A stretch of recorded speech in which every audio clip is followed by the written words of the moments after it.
do your job, and then you just kind of start grading over time.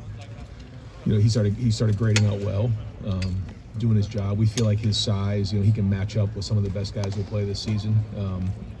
The biggest thing with him is just consistency, and he can do it. He's shown he can do it. He needs to continually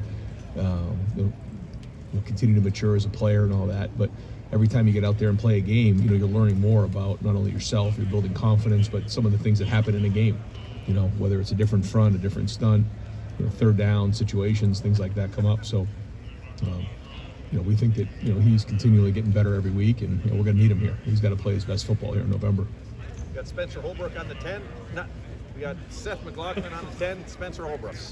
Right, I think it took a lot of trust to throw that ball to Brandon, quarter of the top 5 matchup. What did you guys see that made him go from the guy who was helping on punt return and doing those things to now potentially being a bigger part of his offense? Yeah, Brandon's somebody who brings energy every day. When he caught that pass, the whole sideline was on fire because he just comes out and works every day. He's not selfish. He's not a guy who says, I need this many touches or I need to get in the game and get this many plays. He just gets out there and works. And I think, early in the week, he was just saying, hey, whatever I can do to help the team. And then that was all he said, whatever I can do to help the team.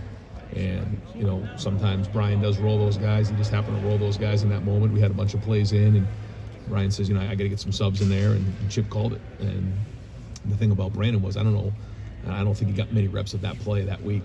I think Mecca got a bunch of those reps. And so then for him to put that on the field without physically doing it a bunch was a testament to his preparation, the meetings, the walkthroughs, because that's a big part of it. You get to this time of year, how many physical reps are you going to get of a play if it's schemed up for a particular week, which that was.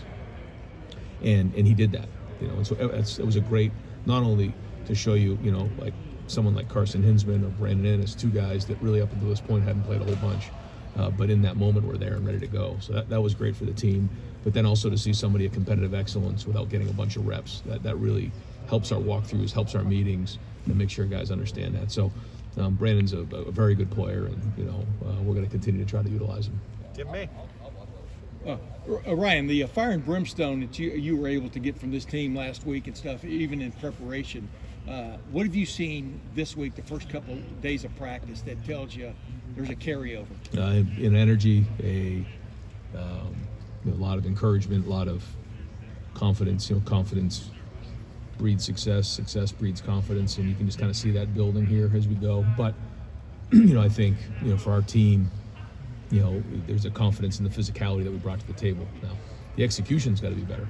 If we want to get to where we need to be and be undefeated in November and continue to build from there, our execution's got to improve. But all that being said, we still have to bring the same physicality at noon against Purdue. And so, that's been the conversation. Practices have been good. They've been, a lot of energy out there. You kind of, I'm sure you can probably hear it from in here. That's just kind of the way it's been. So, we'll see how this team continues to grow. But, I think this is an important week for us to see where we come out of this game and where we are projecting. Patrick Murphy, 24/7. Ryan, you talked a lot in the offseason about wanting to make special teams a strength.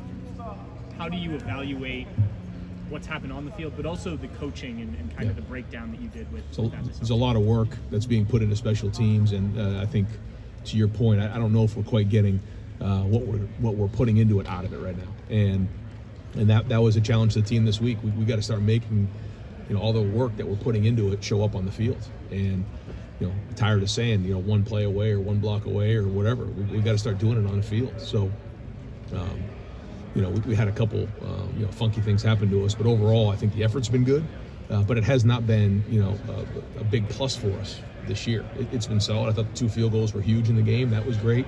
I think overall there's been great effort and some good play out there, but it needs to be a plus for us. It needs to be one of those things that be a game changer. We haven't had that. Now some of it with the kickoff returns, you see a lot of the kickoff returns go out of the end zone now. You see some different things going on, but still, it's a challenge this week to continue to get more production out of the special teams. Ty Hamilton just made a stop at the goal line, everyone. Bill Rabinowitz. Do you have an update on Kylie's status, and would he be on a pitch count? I don't know if he'll be on a pitch count, but it looks like he'll be available for the game. And how much encouragement do you have that you now know you've got more depth behind Yeah, I mean, it's real big, real big. I just think that as we continue to go with this season, the healthiest team's going to have the best opportunities here. So, we got to go win every game. You know what that's like. But we also got to continue to build this depth and play this depth. Stephen Means. You guys haven't had Will Kazmarek for a couple of weeks now, and just the progress report on him, and whether you expect him to be back well. Yeah, he's doing great. He's healing quickly. He's still a couple weeks away, but he is doing great. He's all the reports back from the training room and from Mick is he's a little bit ahead of schedule. So that's encouraging, and we're excited to hopefully get him back here in a couple weeks. Stefan Krejci. Follow up on that. How have you felt like some of the tight ends have progressed and the way Bennett's kind of stepped up in a little bit of a bigger role now? Solid. That's another position where if you don't notice them, that's a good thing. We still want better play across the board there, but I think it's been solid. And I think those guys are fighting to get better, and you're seeing more and more guys get in there. You saw Jelani make a big play for us. That was huge. So you're seeing us play with 13 personnel. I mean, those guys are on the field during that 4-minute drill. They were a big part. There's 3 tight ends out there going to finish the game off. So they're doing a lot of things right, and we got to keep building with that group. Joey Kaufman. I don't think we asked you about it since the Brass game, but Caleb was back there for a couple of punts. I think it was the first time this year, but that's something he can do more of. Just how do you think that's? Yeah, we want to continue to add to his ability to make an impact on games, and when we feel like it's appropriate to put him back there, we'll do that, because we feel like when the ball's in his hands, he's pretty dynamic. We haven't quite had a chance to see him in the open field break free yet, but excited to hopefully get that done soon. But when we think it makes sense, we'll put him back there. We also think Brandon does a good job as well. Austin Ward. Ryan, do you ever hold your breath watching Quinshon and Travion pass block, run block? I get excited and watch them pass block and run block. Yeah, it's a tone setter. You can feel it, and that's a big part of playing physical. Whether it's at the second level when you get to a safety, or whether it's a linebacker blitzing. But that's for every position. Every position has to set the tone early in the game, and I think the more and more these guys are doing it, the more confidence they're getting in it. It's becoming their identity. Rob Aller. Brian, you said you haven't seen Caleb in the open field. You mean in games, or have you seen him in practice? Well, I saw him in high school play against Buford, and he was all over the field, and he played running back that game. And I remember watching that game thinking, I don't know if I've seen many high school players better than this in the country. I'd take him running back right now. Or literally seeing when I was watching the game, and then I we saw him return the punt last year, and then he does a nice job in practice. But we're excited to see it in the game. And final question, Bill Landis. Ryan, in a world where you don't want your quarterbacks to be hit in practice, how do you determine whether or not you guys are going to be good at the QB sneak? Is that not something you know until you get into a game, or do you actually find ways to ref that in practice? Yeah, it's a good question. I won't get into the details of it all, but we have spent a lot of time on that, researching it, talking to different folks about the technique on it.